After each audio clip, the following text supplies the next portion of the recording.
I think we're morally justified to resort to whatever means are necessary in order to defend our land from destruction. Invasion. I see this as an invasion.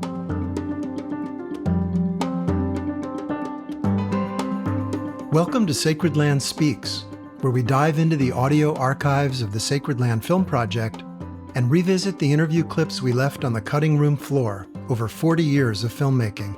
I'm your host, Toby Mcleod. Today we bring you my rare interview with the renowned, reclusive, rabble-rousing author, Edward Abbey.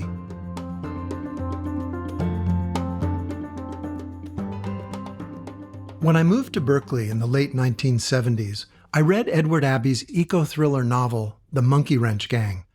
At the time, within our wrecking ball of a culture, I'd say Abbey was as close as I could come to a real teacher. I'd been hanging around some wise Native American leaders, and Ed Abbey was the white man's version of a wise elder. He perceived the spirit of the land, defended special places like the canyons and deserts of the Colorado Plateau, and eloquently urged the burgeoning environmental movement to recognize the sacred power of nature. Abbey died in 1989, and let's say it at the outset, he was a product of the patriarchy. Some of his writing about Native Americans and immigrants is offensive, and feminists have appropriately judged him harshly. But in this hour, we're focusing on Abbey as an early defender of public lands, who encouraged resistance to industry's destruction of what he called wilderness, and what I would call land, water, air, and wildlife that are respected or held in reverence by humans. In the spring of 1981, I was preparing for a film trip for our Four Corners documentary, and I wrote Abbey a letter requesting an interview. He sent back a plain white postcard that contained the letters OK and his phone number. I called him at the beginning of what was to be a 6-week marathon film shoot and asked if he'd be up on the Colorado Plateau anytime soon for the interview. Abbey replied, "Meet me at Lone Rock Campground, 9 miles north of Glen Canyon Dam on the spring equinox. We have something planned." Okay. I arrived on the shores of Lake Powell with my film partners, Glenn Switkes and Randy Hayes, before Abbey got there. Showing up with a bunch of electronic film gear led Abbey's compatriots to peg us for FBI agents. I would only learn a few days later that the 7 desert rats we met gathered around a campfire and a few cases of beer were the founders of Earth First, and they were about to stage their first guerrilla theater, Direct Action. This real-life monkey wrench gang softened a bit when Glenn offered everyone bottles of his home-brewed beer. But their suspicions continued until Abbey showed up a few days later and said, "Relax, they're my film crew. I invited them." For those of you who haven't read the book, the number one goal of Abbey's fictional gang was to blow up Glen Canyon Dam, the 710-foot-high concrete monstrosity that they hated, thereby draining what they called Lake Fowl, freeing the Colorado River, and letting nature restore 180 miles of spectacular Red Rock Canyon, which they considered to be sacred land. As is true of many authors, Ed Abbey was a reluctant interviewee, but he agreed to an audio pre-interview on the night before whatever the something was that his friends had planned. Sitting in the passenger seat of our van as the wind howled outside, I was curious to learn how he developed his view of the world. I've lived in the Southwest since '47. It's almost 34 years now. I've seen the cities grow immensely. I went to school at University of New Mexico, Albuquerque, which was a small city of maybe 35,000 people when I went there in '48. And now I guess there are 400,000 living there. Better than a tenfold increase in those 30-odd years. I've seen industrialization spread all over the West, of course, power plants and dams and strip mines, highway projects, nuclear power plants underway or already built. Certainly I've seen a lot of changes in these mere 34 years, almost every one of which I disapprove of. Being a reactionary, I guess. Like to turn the clock back. Of the many insults he'd named, I asked him to describe what he thought was the biggest threat we face. I don't consider myself an expert in any of these things. I'm just a writer, an entertainer, who made the mistake of falling in love with the American West a little too late. I should have been born a century earlier, I guess. I feel a little foolish trying to talk about these huge subjects. All I have are ordinary citizens' opinions. I certainly don't consider myself an authority on these things. I suppose if I were to try to draw back far enough, take the biggest, longest possible view, I would say that human beings are basically biological. We are animals like others, and we tend to expand our numbers to the very limit of our range and then a little beyond. This has happened before in human history. Empires have risen and fallen, probably because of economic causes. Too many people trying to make a living off a limited amount of land. We can see this quite clearly in small situations. For example, a Navajo Nation on their little reservation, population growing so fast, from 15,000 in 1890 to about 150,000 today, I guess. Land disputes with the Hopis, and attempts to expand beyond the reservation, meeting solid wall of resistance, because there's simply no room. Gross unemployment within the reservation, something like 50 or 60%, so I've heard. That's the long view, the biological view. And there are social and political ways of looking at it, of course. And so my life looks like it's going to span a transition period from a pre-industrial West to a very industrial West. I don't know what'll happen in the meantime. Maybe the economy will slow down enough to retard all these various industrial projects. I certainly hope so. At that point, I chimed in that it seemed to me that technology was the biggest problem. All these things seem to work together. Technology, government, population pressure, economic drives, profit incentive. I guess the same sort of thing is happening in other industrial nations all over the world. I don't think it matters so much whether they call themselves socialist or capitalist anymore. I think all big industrial societies have this built-in need to expand, to grow. Therefore, inevitably, they come into conflict with other nations or other empires. The Soviet Empire versus the American Empire. And they come into conflict with their own people and with their own land through this attempt to exploit everything as intensively as possible and as rapidly as possible. I think there's something about the combination of technology and industrialism and militarism that leads to this apparently insatiable desire for power, domination, and growth. Growth means power, power means growth. They reinforce each other, stimulate each other. I asked what he thought we should do instead of pursuing perpetual growth. Another deep philosophical question.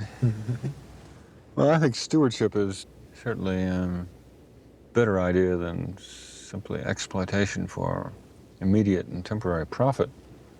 But stewardship, too, is based on the assumption that the earth and everything on it exists for the benefit of humankind.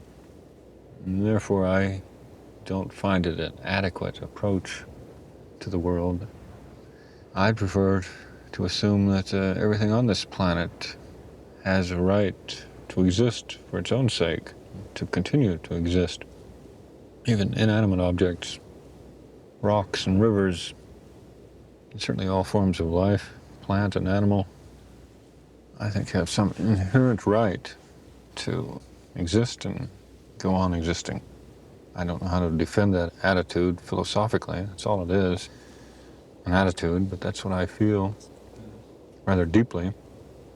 Stewardship, I think, implies management and thereby human management of the entire planet, everything on it.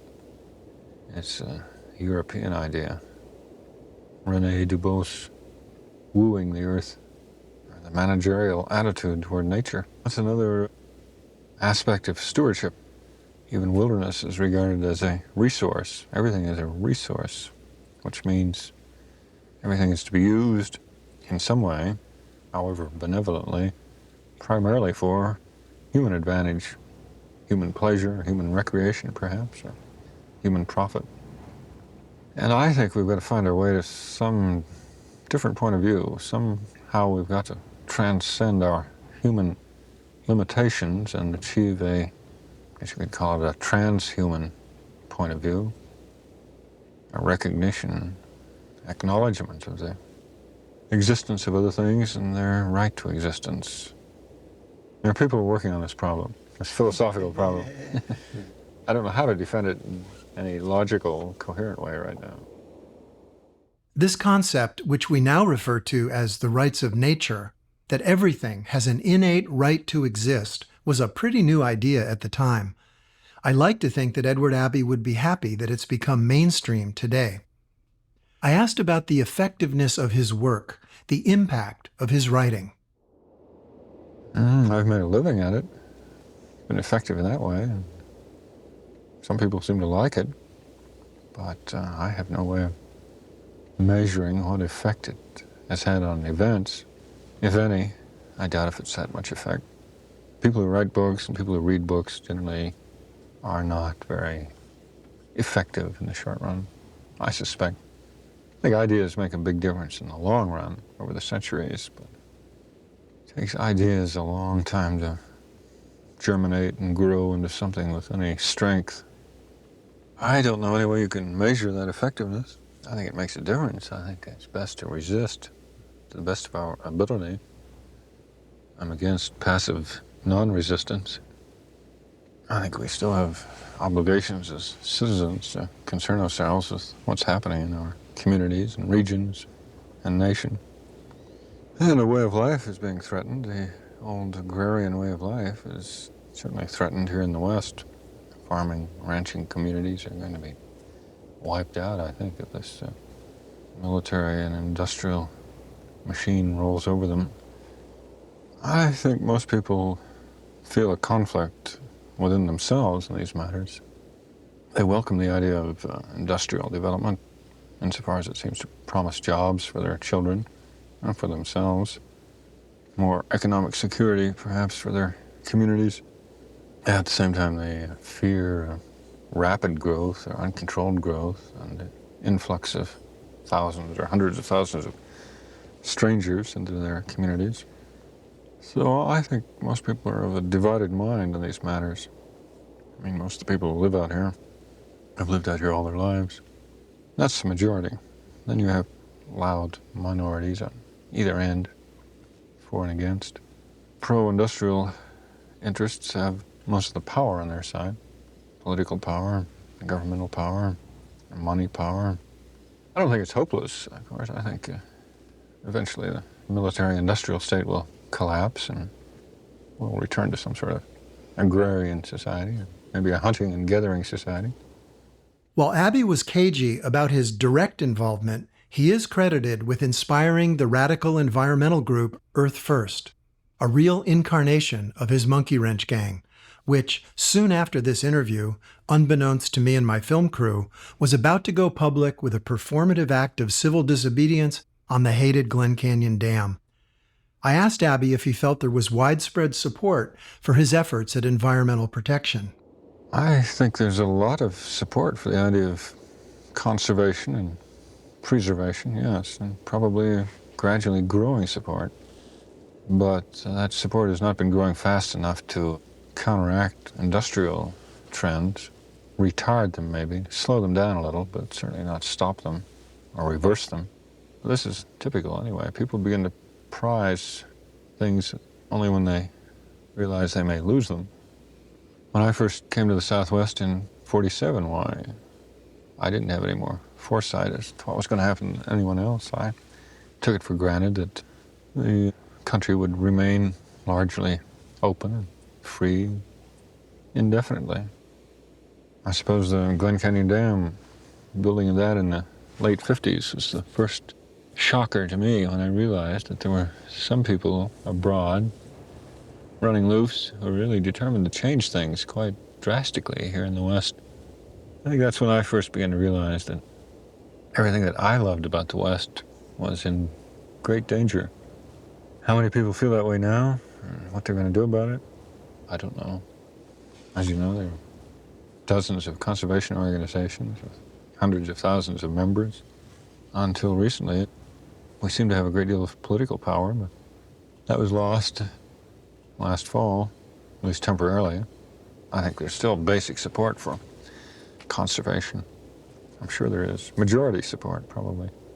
I think Reagan was elected mainly because people couldn't stand Jimmy Carter anymore. He was just such a bore and so inept. And people, the 27% of the eligible voters who voted for Reagan probably did so hoping that he would do something about unemployment and inflation.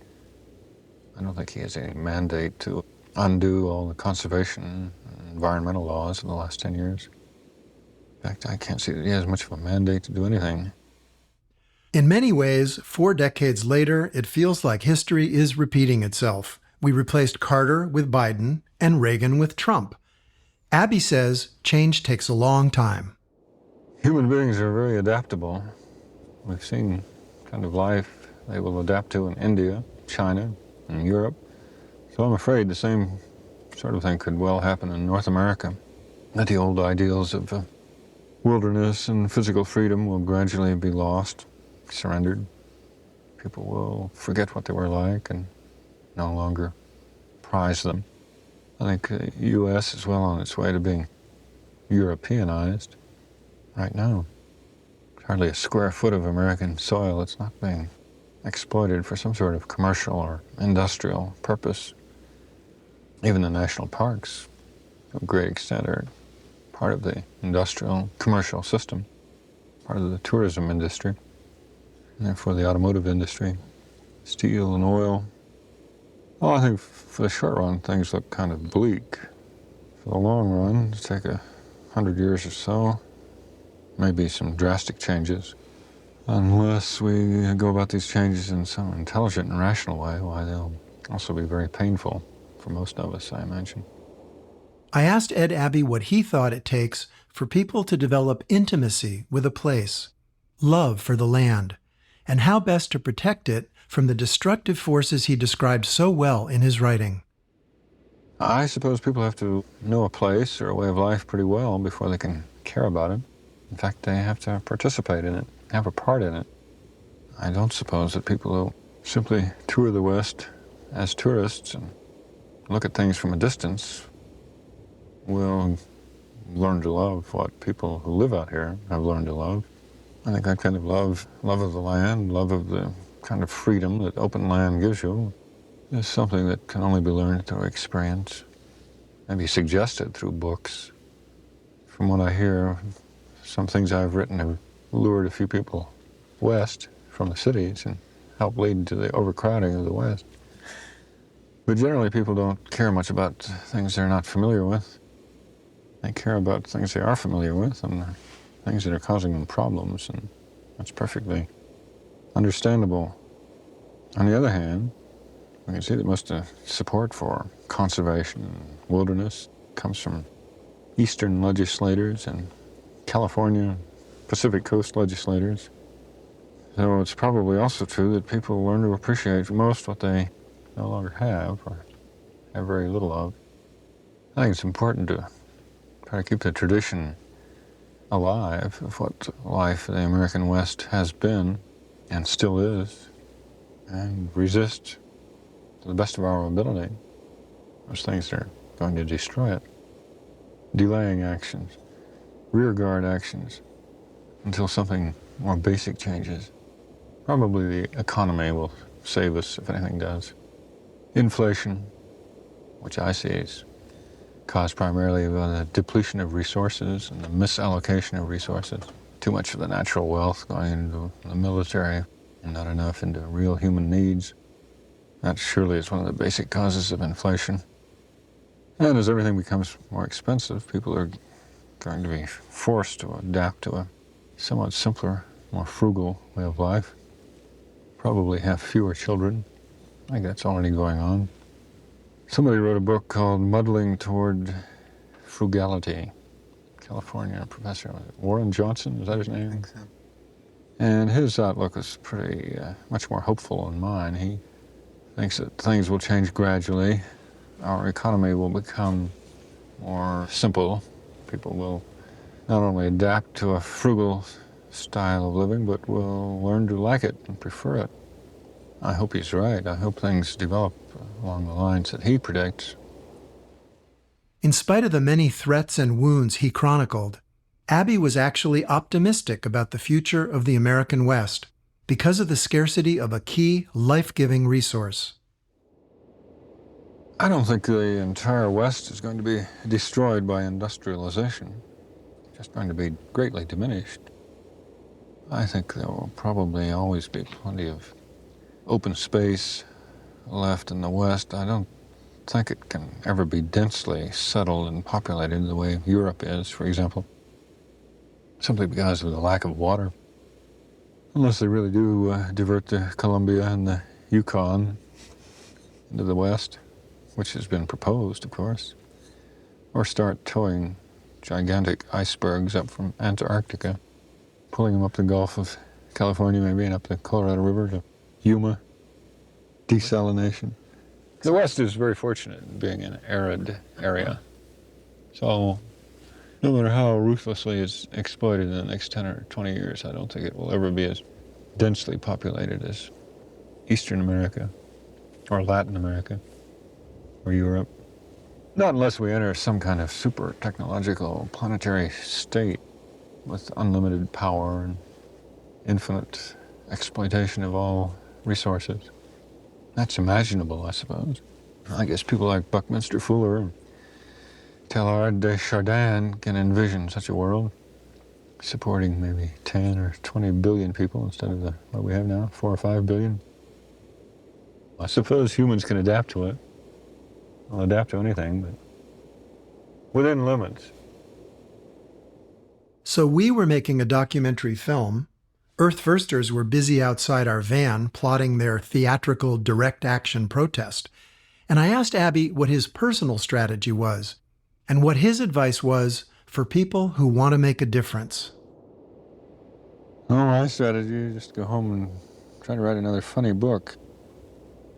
I think people, all those who care, are morally obliged to resist in whatever way they can, whatever way they're best at. It's a kind of campaign or war that is so huge in extent, none of us can take part in all of it or even follow events in all of it. So each of us has to choose a sector of the front to participate in, decide what you care about most and get involved in that. I think life is much more enjoyable when you're participating, involving yourself in something a little bigger than yourself or something outside of yourself. I think the worst thing a human being can do, even a writer, is to retreat into himself, and crawl into his corner and stay there, just issue a book now and then. That's not good enough. That's why I come to events like this. It'd be so much easier just to stay behind the typewriter and pound away, but I'm afraid if I did it that way all the time, I'd soon become completely out of touch with the real world. Abbey saw the real world in which large organizations inevitably crush individual liberty. His 1956 master's thesis was titled Anarchism and the Morality of Violence, and throughout his life, he described himself as an anarchist.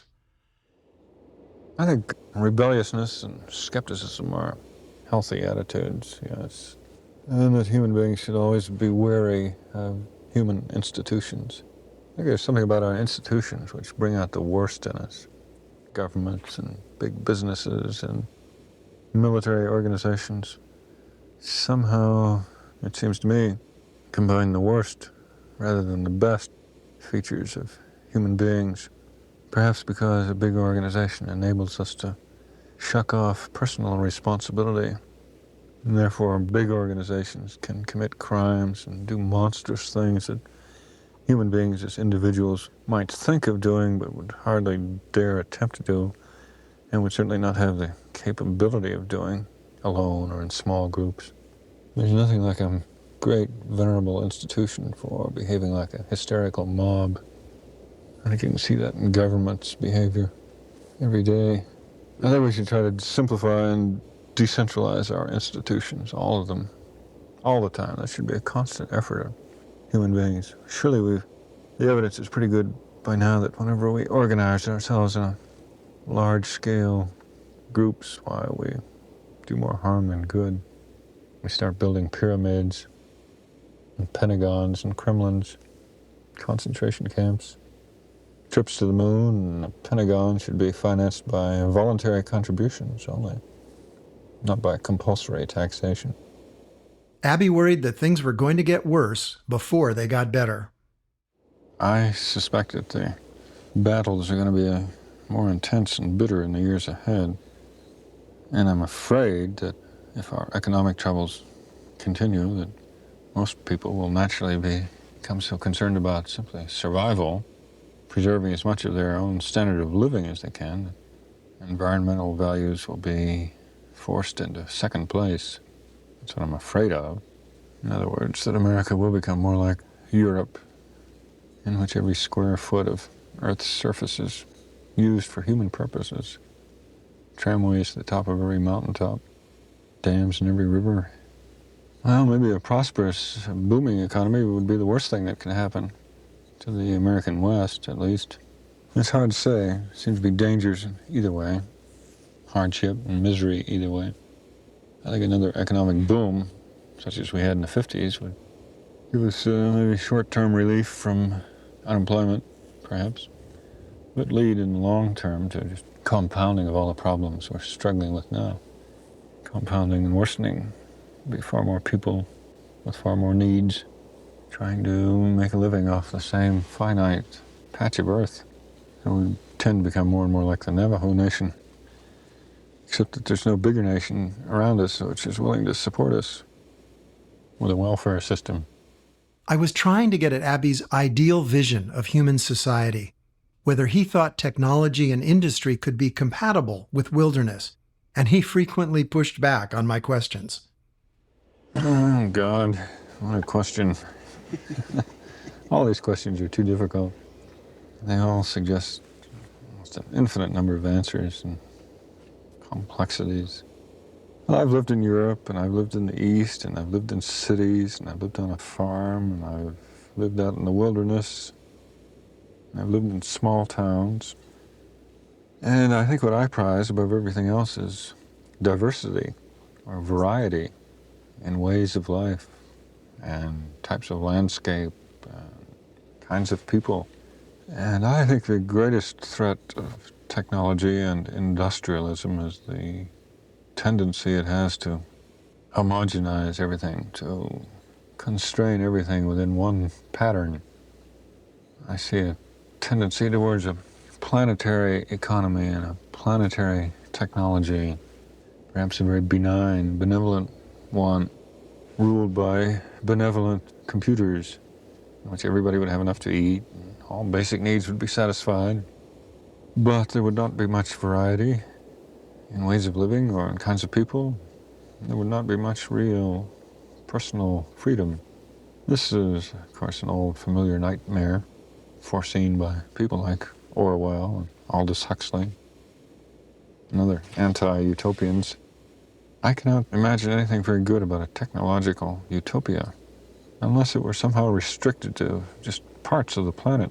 I'd have no objection at all to industrialism and technology if we somehow had the ability and the willingness to restrict these activities to just small parts of the planet. I'd like to see beautiful and brilliant cities scattered over the planet, places where people would come together for great ceremonies and festivals, the arts, and their politics. But each of these great glowing cities should be surrounded by, first, a belt of farmland where the food is grown to support these cities, and then beyond that, something more approximating wilderness, an untouched natural world where humans would go only to visit or to explore or to have adventures or get lost, but would not settle, at least not in big groups, at least not with the support from the central industrial system. I suppose that would be my notion of a utopia. But people survive in all sorts of situations, and I think humans will survive the military-industrial onslaught of the next 10 and 50 years, I doubt if it can last much longer than that without self-destructing. And meantime, everywhere, anywhere, people go on leading their lives somehow, although it's easy to think of plenty of exceptions to that. When life does become unendurable and people revolt, things have to get very bad before people will rebel. And that's understandable too. And a rebellion is so risky, dangerous, threatening, unknown terrors, of which death is only the lesser ones, perhaps. How did I get onto that subject? Randy, Glenn, and I were there to film coal strip mines and power plants, abandoned piles of radioactive uranium mill waste, and giant transmission lines marching across the desert, to visually tell the story of the hidden costs of America's relentless pursuit of energy. At the end of this pre-interview, I was surprised to hear about Abby's hope for the future. God, the American people are such a strange entity. I don't know what it is or what we are, but I still have some hope. In fact, I believe that the majority of people have more common sense than our so-called leaders. And I do think that if our democracy were allowed to work, or if we made it work, that we as a whole, as a majority, would make more intelligent decisions than our industrialists and politicians are making. I still have some hope that people will get angry enough to demand some real, sensible changes in our society, in the way things are done. Perhaps Reagan will be good in that respect. The energy crisis is a moral crisis. Maybe I better stop there. That sounds pretty good. I like that. After our late-night interview in the van, we hiked with Abby to the edge of Glen Canyon, and with the wind still blowing hard and the loathsome dam looming behind him, we got a rare, on-camera interview with the famous author. I picked up where we'd left off in the van and asked him to explain why he felt the energy crisis is a moral crisis.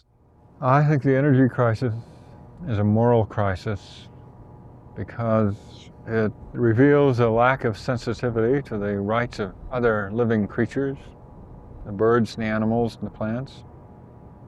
It reveals a kind of greediness on the part of human beings to exploit everything for their own immediate use, even when it endangers our own existence in the long run.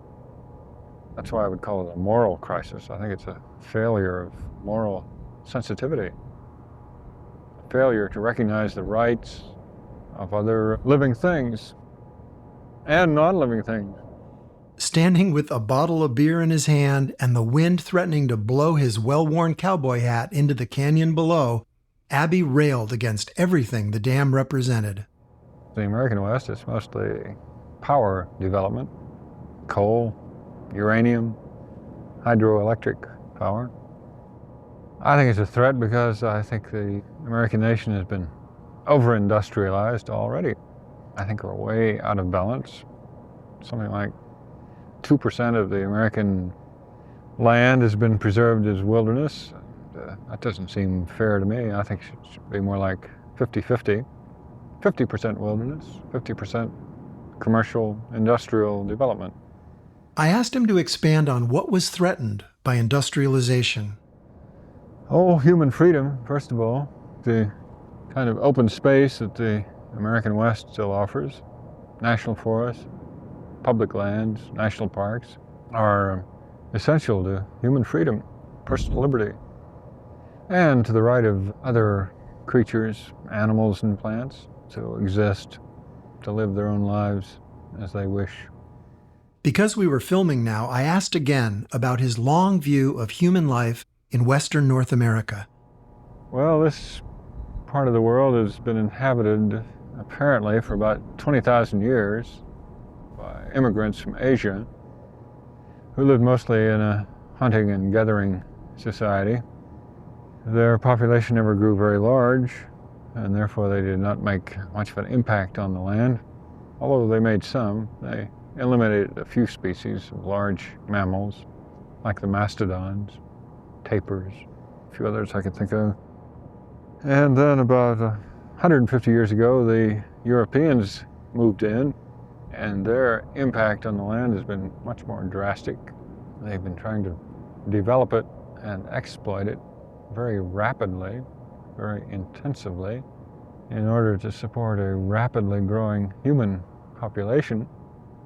And the result of this process has been to eliminate many species of wild animals, destroy much of the native habitat, and if it continues, it threatens the existence of human beings as well in this country. We're just eating ourselves out of house and home. We're destroying our land base, that which supports us, sacrificing farmland and rangeland, grazing land to mineral development, power development, mining. It's a self-destructive process. It's very successful in the short term for a century or two, but I'm certain that it's going to lead to a large-scale disaster, that the land will not be able to support an ever-growing human population and an ever more intensive industrialization. As we struggled to record good quality sound on the windy canyon rim, with the hum of electric transmission towers in the distance, Abbey warmed up a bit and grew impassioned about the landscape he had grown to love.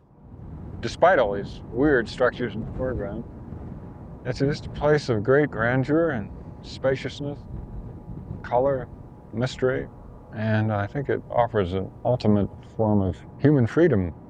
I think human beings really need physical space, room to move about without colliding with one another and human institutions all the time. I think we need space. I think it's one of the basic freedoms. Open space, lots of room. One human being per square mile. That should be the optimum human population for a free nation. Isn't that utopian or idealistic or romantic? Is there any chance? Oh yeah, it's utopian, idealistic, and romantic. And I think also quite natural, a realistic demand. I don't want to live in a European kind of society, and even less so in an Asiatic kind of society. I think most Americans feel the way I do when they really think about it, or really feel about it. This kind of open country and physical freedom, political freedom, intellectual freedom all go together in the long run. And it offers us the kind of diversity that I most admire in the human society, life on Earth. More the merrier. I asked if he thought political opposition had any chance of stopping the steamroller of industrialization. Oh, Jesus Christ. I don't know. I imagine it helps to slow it down. I'm in favor of anything that retards it, slows it down, delays it.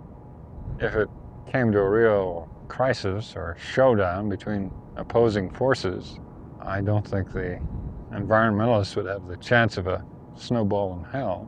I'm sure the industrial system and the military component would get together and do what they want to do anyway.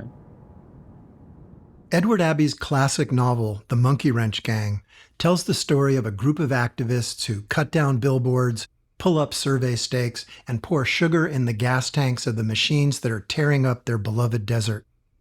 The Monkey Wrenchers' code of ethics joyfully endorses violence against machines and concrete, but prohibits harming human beings. Nobody gets hurt as the eco-warriors sabotage the industrial machinery they deem guilty of environmental destruction.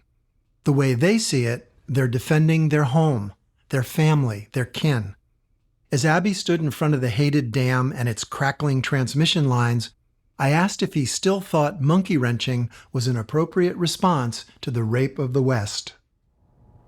I think we're morally justified to resort to whatever means are necessary in order to defend our land from destruction.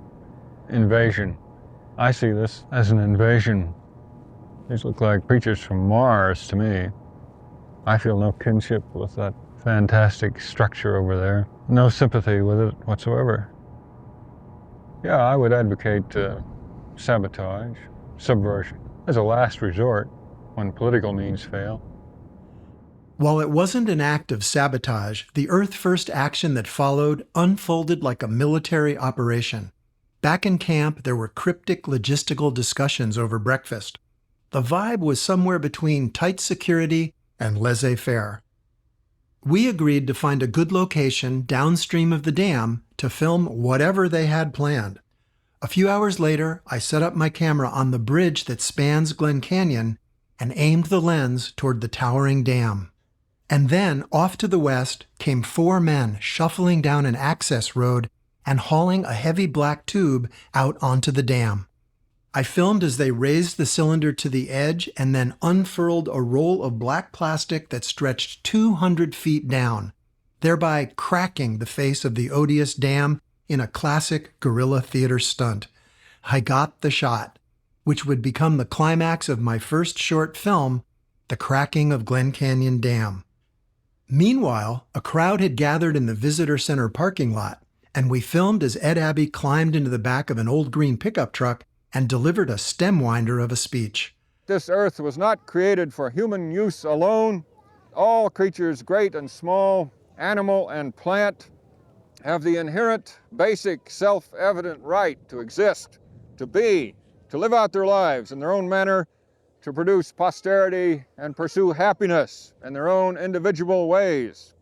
Humans must learn this lesson before we can change, that human life is a part, and only a part, of the great web of life, and that all life depends, first and foremost, upon the preservation of a livable earth. What is the use of building a great city if you haven't got a tolerable planet to build it on? Earth first. How can we create a civilization fit for the dignity of free men and women if the globe itself is ravaged and polluted and defiled and insulted? The domination of nature leads to the domination of human beings. Meanwhile, what to do? Here I can offer nothing but more of the same. Oppose the destruction of our homeland by these alien forces from Houston, Tokyo, Manhattan, Washington, D.C., and the Pentagon. And if opposition is not enough, we must resist. And if resistance is not enough, then subvert. Hey! We can now see that Glen Canyon Dam was merely a step toward the urbanizing, industrializing, and probably the militarizing of the American West. But Glen Canyon Dam remains particularly painful and obnoxious to many of us. It is not only a symbol, but an exemplification of what greed and stupidity can do to the American land. Surely, no man-made structure in modern American history has been hated so much by so many for so long with such good reason as Glen Canyon Dam. At this point in the historic afternoon, 2 cops showed up and started questioning the Earth Firsters, who shrugged their shoulders and pleaded innocence as Ed Abbey finished his speech. Oppose, resist, subvert, delay until the empire itself begins to fall apart. And until that happens, enjoy the great American West, what's left of it.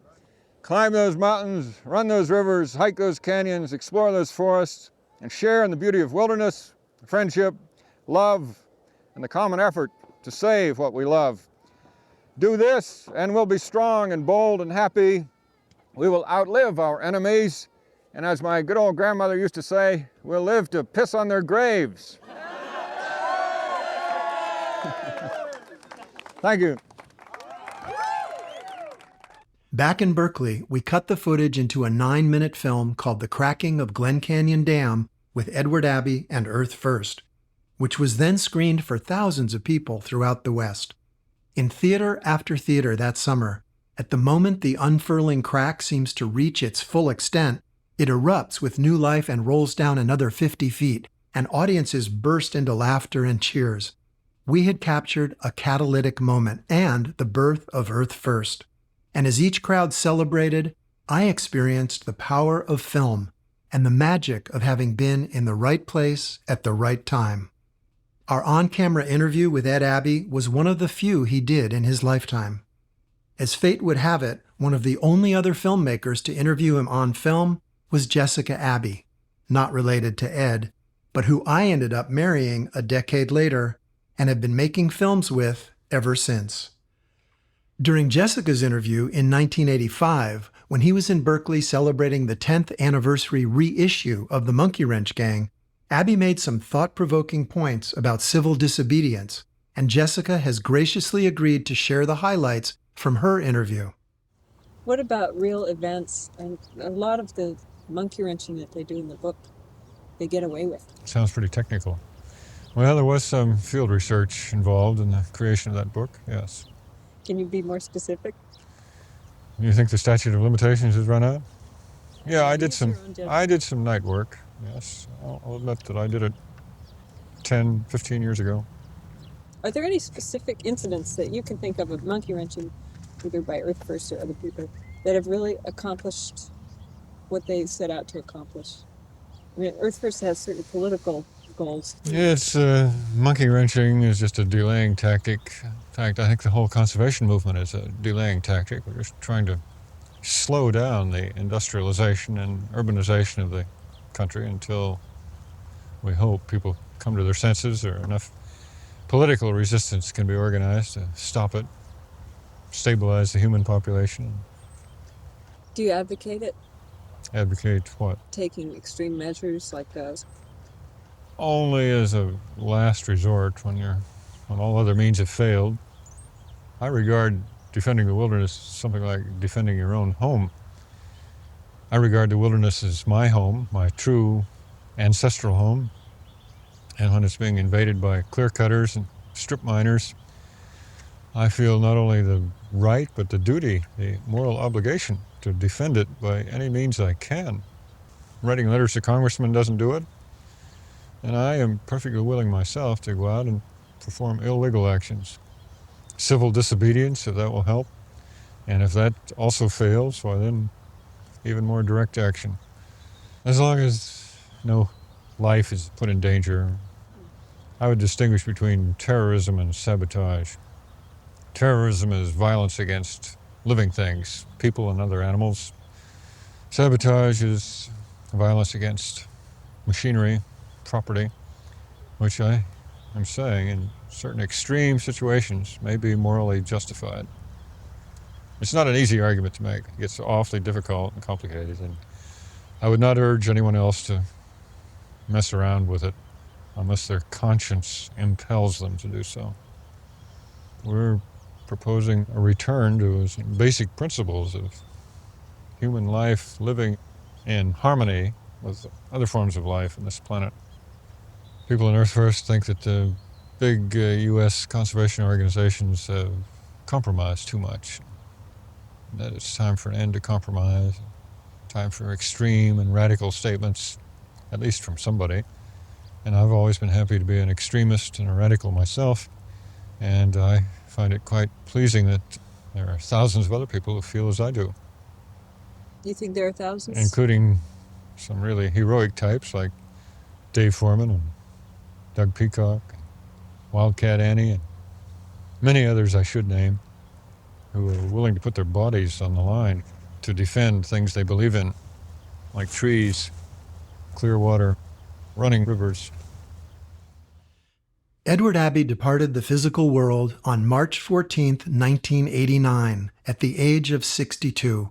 But his spirit is very much alive, and we're still learning from him today. He gave us a lot to think about as we struggle to protect biological diversity and ecological integrity in the face of human arrogance and greed. Perhaps the most valuable teaching was that if we want to stay sane, our resistance needs to include humor, creativity, and regular enjoyment of nature. Since Ed Abbey left us, fossil fuel-induced climate chaos on the Colorado Plateau has resulted in a 25-year mega-drought. Less snow in the mountains, less rain in the desert. As a result, the water level in Lake Powell behind Glen Canyon Dam has dropped below 1/3 of the reservoir's capacity. If the drought continues, as scientists predict it will, the dam will soon be unable to generate any electricity, one of the prime reasons for its existence. It's time to remove Glen Canyon Dam, free the Colorado River, and restore Glen Canyon.